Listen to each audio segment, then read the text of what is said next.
ये संघर्ष किस पैमाने पर था कि पाकिस्तान को अपनी एयर फोर्सेस तक भेजनी पड़ गई थी कि हम ये ध्यान रखना है पाकिस्तान नहीं है। इस आंदोलन में नौजवान, जिनको हम लोग यूथ कहते हैं, नौजवान नेता, छात्र, ये सब सीपीईसी का नाम आपने सुना होगा, चाइना पाकिस्तान इकोनॉमिक कॉरिडोर। नमस्कार, आदाब, केम छो, मैं आपका मित्र शुभम एक बार फिर आप सभी का आपके अपने इस यूट्यूब चैनल सिन्हा क्लासेस पर बहुत बहुत स्वागत करता हूं। उम्मीद है आप सभी स्वस्थ हैं, सुरक्षित हैं। क्यों ना आज आपसे एक ऐसी कहानी शेयर की जाए जो competitive examination point of view से काफ़ी महत्व रखती है। साथ ही अगर आप जियो पॉलिटिक्स में रुचि रखते हैं तो आपके लिए भी ये कहानी शानदार होने वाली है। और इस कहानी की जो दो बड़ी सच्चाई है वो मैं आपको अभी ही बता दूं। सबसे पहली सच्चाई कि ये कहानी दर्द से भरी है, कई पड़ाव पर संघर्ष लिखा है इस कहानी में। और दूसरी सच्चाई ये है कि ये कहानी अपने आप में ही एक सच्चाई है।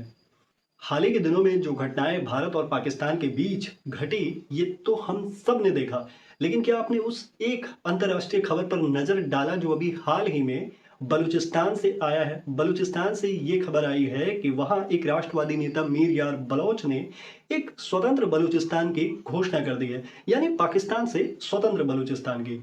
उन्होंने यूएन और भारत जैसे देशों से अपने रिकॉग्निशन के लिए मदद मांगा है। मैं आपको बता दूं कि बलूचिस्तान और पाकिस्तान का संघर्ष ब्रिटिश काल से हमें दिखाई पड़ेंगी, और आज हम लोग इसी को समझने वाले हैं कि पाकिस्तान और बलूचिस्तान के बीच किस तरह के संबंध रहे हैं और क्या है इस पूरे संघर्ष की कहानी।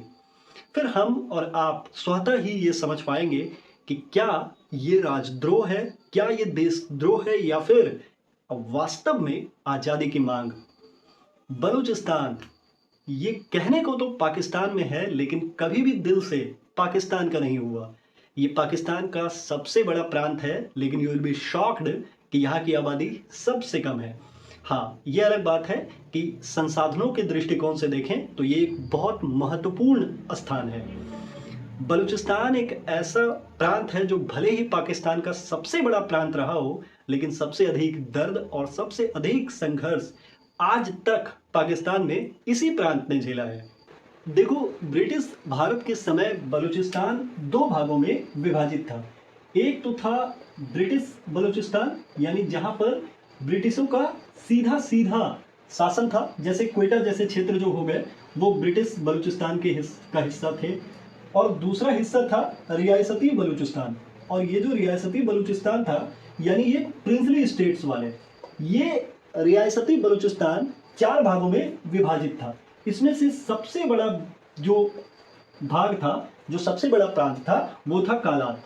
इसके साथ ही इसमें खारान, लासबेला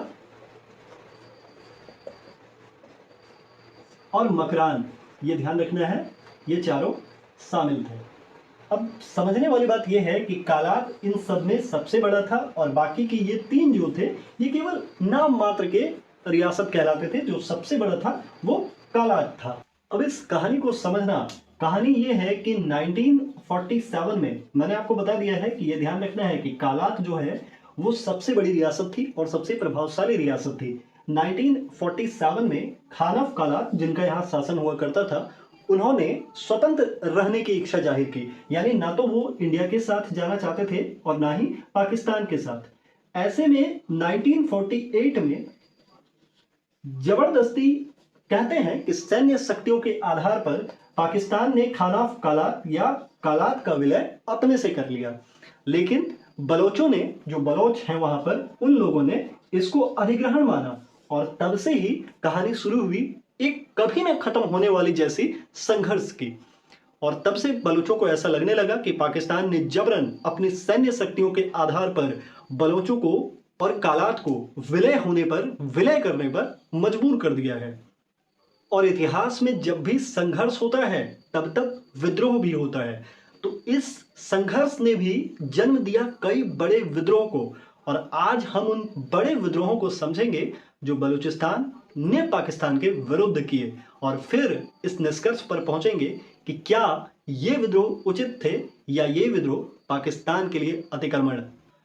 देखो, विद्रोह की जो टाइमिंग्स है उसको मैंने इस हिसाब से समेटने की कोशिश की है कि कॉम्पिटिटिव एग्जामिनेशन में वो आपके काम आ सके। बहरहाल तो जो पहला विद्रोह था वो 1948 में हुआ और 1948 में अब्दुल करीम खान साहब चले गए अफगानिस्तान। ये चले गए अफगानिस्तान और वहां जाकर वहां से शस्त्र लेकर हथियार लेकर आंदोलन चलाया, विद्रोह खड़ा किया। अब ये अब्दुल करीम खान थे कौन? तो ये खान ऑफ कालात के भाई थे, ये ध्यान रखना है। और इन्होंने अफगानिस्तान से पहला विद्रोह किया, वहां से शस्त्र लेकर। और ये ध्यान रखना है कि ये वो पहला मौका था जब पहली बार बलोचों ने खुलकर कहा कि हम, ये ध्यान रखना है, पाकिस्तान नहीं है। यानी उन्होंने पहले ही विद्रोह में ये स्पष्ट कर दिया कि वो पाकिस्तानी नहीं है। ठीक इसके बाद दूसरा विद्रोह भी वही हुआ, लेकिन सैन्य शक्ति के आधार पर पाकिस्तान ने इस विद्रोह को दबा दिया। लेकिन बलोचों ने इस पहले ही विद्रोह में अपने साहस और अपने पराक्रम को दिखा दिया। देखो, बलूचिस्तान का पाकिस्तान के प्रति जो दूसरा विद्रोह था वो 1958 में हुआ और ये एक तरह का कबीलाई गुस्सा वाला विद्रोह था। दरअसल अगर इस विद्रोह को देखें तो मैं एक टाइटल देना चाहूंगा कि ये विद्रोह सत्ता बनाम परंपरा था। इस विद्रोह का मुख्य कारण ये था कि अक्टूबर 1958 के आसपास पाकिस्तान सरकार ने बलूच सरदार, ये ध्यान रखिएगा, बलूच सरदारों की शक्ति छीन ली, उन्हें कोलैप्स करना शुरू कर दिया। अब ऐसे में लगा, बलूचों को ये लगा कि उनकी जो पारंपरिक सत्ता है, उनकी जो स्थानीय संरचना है, उसको पूरी तरह से तोड़ा जा रहा है। और फिर बलूचों ने हथियार उठाया। परिणाम ये हुआ कि पूरे पाकिस्तान में मार्शल लॉ लागू हुआ, पूरे पाकिस्तान में।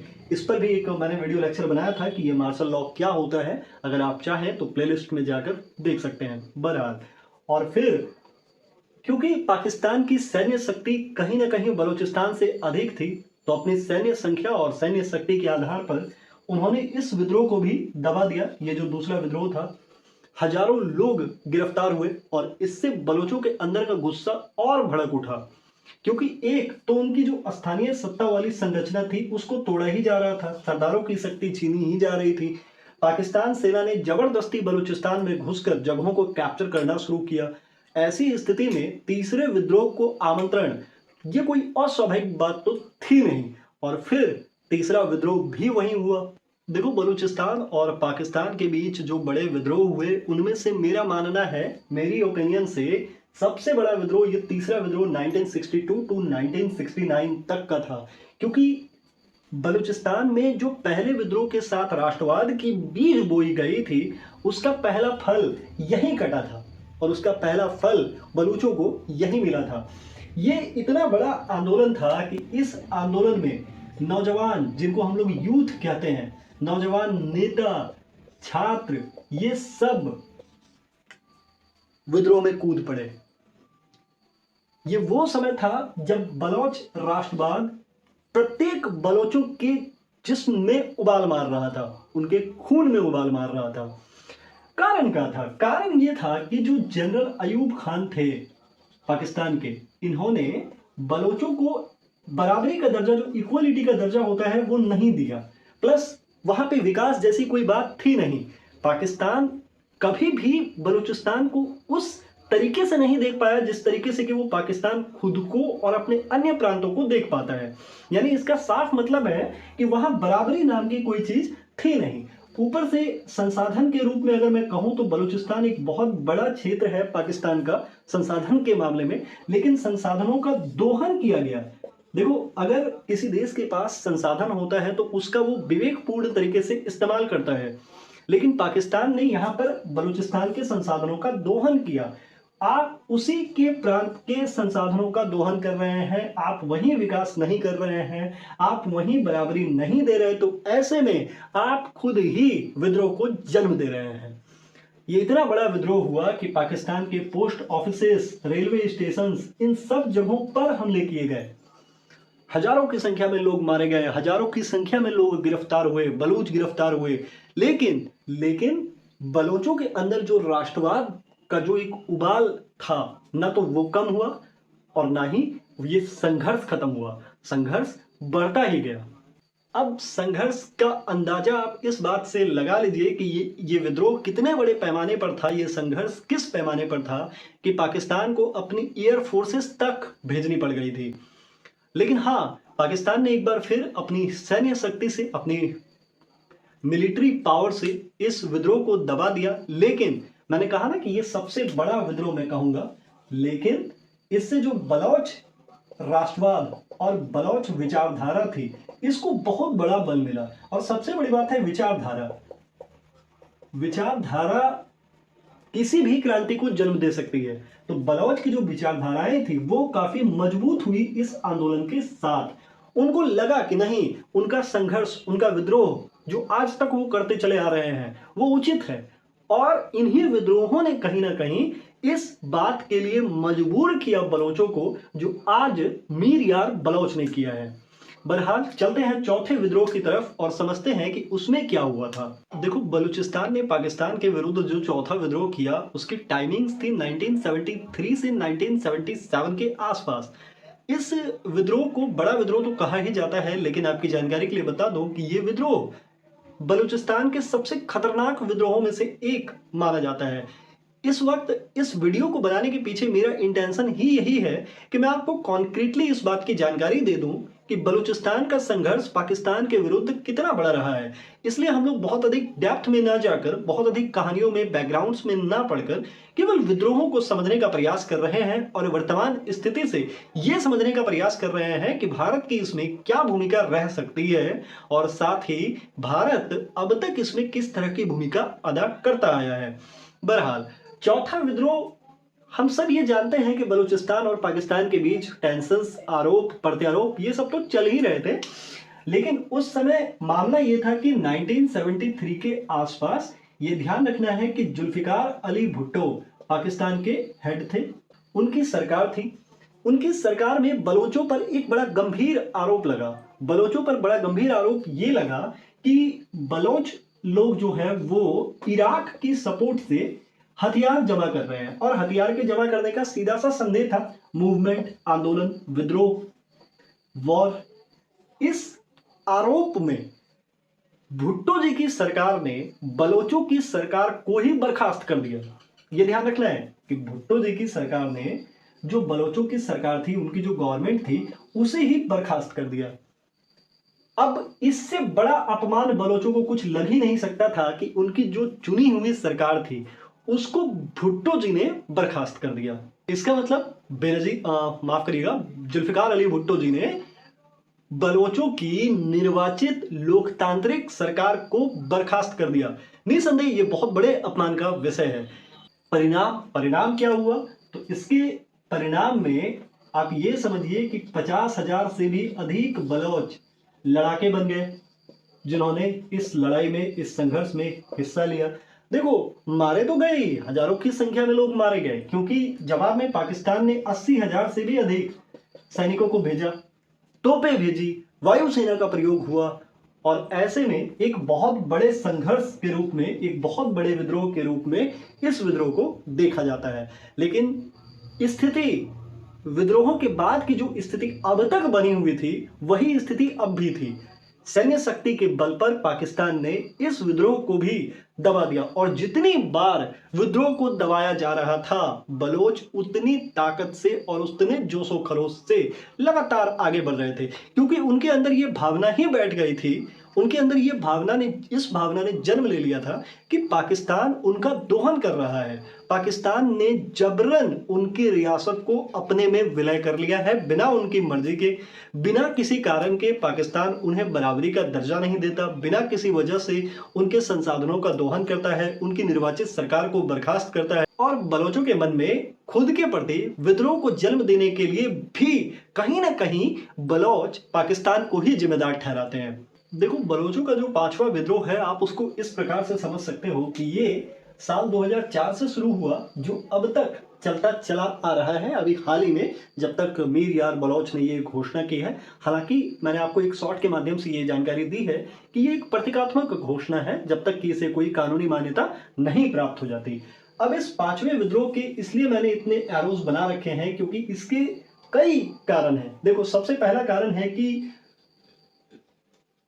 सीपीईसी का नाम आपने सुना होगा, चाइना पाकिस्तान इकोनॉमिक कॉरिडोर। इसमें जो ग्वादर फोर्ट पर चीनियों का दखल है, यह सबसे बड़ा कारण है कि बलोचों को इससे गुस्सा, उनका गुस्सा इससे और अधिक उग्र हुआ है। उग्र होने का वजह यह है कि संसाधनों का दोहन तो हो रहा है, लेकिन उसमें बलोचों को कोई उचित लाभ नहीं मिल पा रहा, ना उन्हें कोई उचित अधिकार मिल पा रहा है। तो ये एक बड़ा कारण है। एक बड़ी बात यह भी है कि अकबर बुगती का नाम आपने सुना होगा, उसकी हत्या पाकिस्तान के द्वारा कर दी गई थी। ये भी एक बड़ा रीजन है जो 2004 के बाद ये जो पांचवा विद्रोह है, इसमें जो बलोच का गुस्सा है, वो जो भड़का है, वो कहीं ना कहीं इस वजह से भी भड़का है। अकबर बुगती साहब जो थे वो बलोचों के नवाब हुआ करते थे, और उनकी हत्या के बाद बलोचों का गुस्सा तो सातवें आसमान पर होना लाजमी था। हालांकि मैं आपको बता दूं कि इनकी हत्या के बाद हजारों बलूच भी गायब किए गए।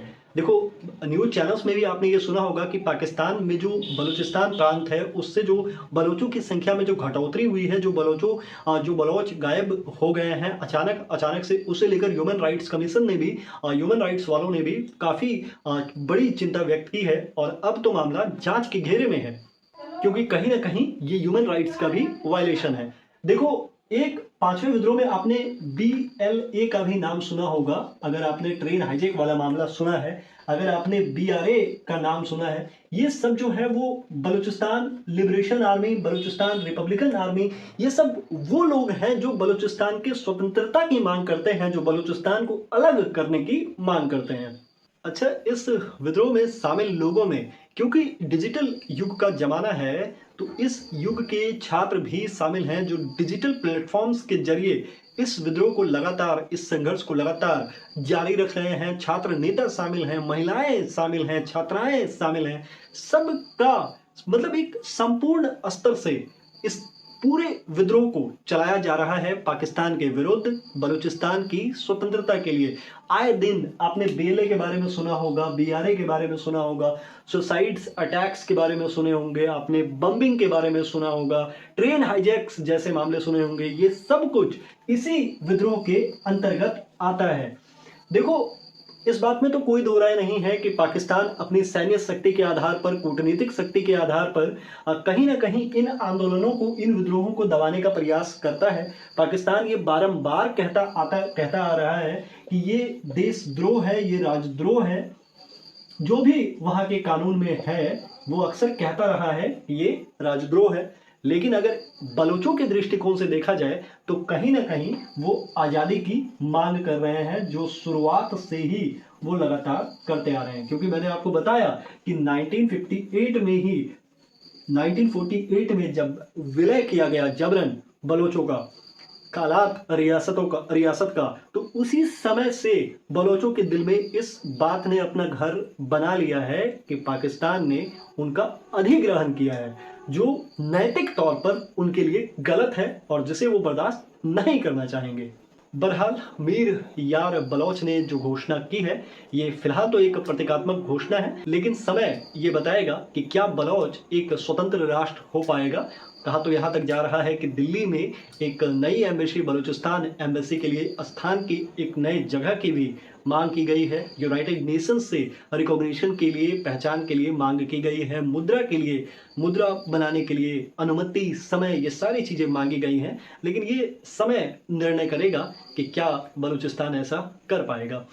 देखिए, भारत की भूमिका अगर मैं कहूँ पाकिस्तान और बलूचिस्तान के बीच, तो बड़ी सीमित सी रही है। देखो, शुरुआत में इंडियन नेशनल कांग्रेस ने, भारतीय राष्ट्रीय कांग्रेस ने राजनीतिक कुछ मामलों में बलूचिस्तान का समर्थन जरूर किया, लेकिन अगर आप भौगोलिक स्थितियों को देखेंगे तो बलूचिस्तान का भारत में विलय संभव था ही नहीं। और अभी हालिया मैंने आपको बताया कि भारत से बलूचिस्तान ने समर्थन की मांग की है, रिकॉग्निशन की मांग की है। लेकिन मैं आपको बताऊं कि आधिकारिक रूप से भारत ने कोई स्पष्ट रुख या कोई स्पष्ट रवैया इस दिशा में अब तक तो नहीं लिया है। बहरहाल मैं उम्मीद करता हूं कि पाकिस्तान और बलूचिस्तान के बीच के संघर्ष को आप निसंदेह आसान शब्दों में समझ पाए होंगे। ठीक इसी प्रकार अगर आपने अब तक ये नहीं जाना है कि भारत और पाकिस्तान के बीच अब तक कुल कितने युद्ध हुए हैं, उन युद्धों के क्या कारण थे और क्या परिणाम हुए, तो मैंने सभी स्टूडेंट्स के लिए एक वीडियो लेक्चर ये बनाया है ताकि वो आसानी से इन सभी बातों को एक वीडियो से समझ पाएं। उम्मीद करूंगा कि अगर आप इस वीडियो को नहीं देखा है आपने अब तक तो जरूर देखेंगे। सी यू सून। जय हिंद।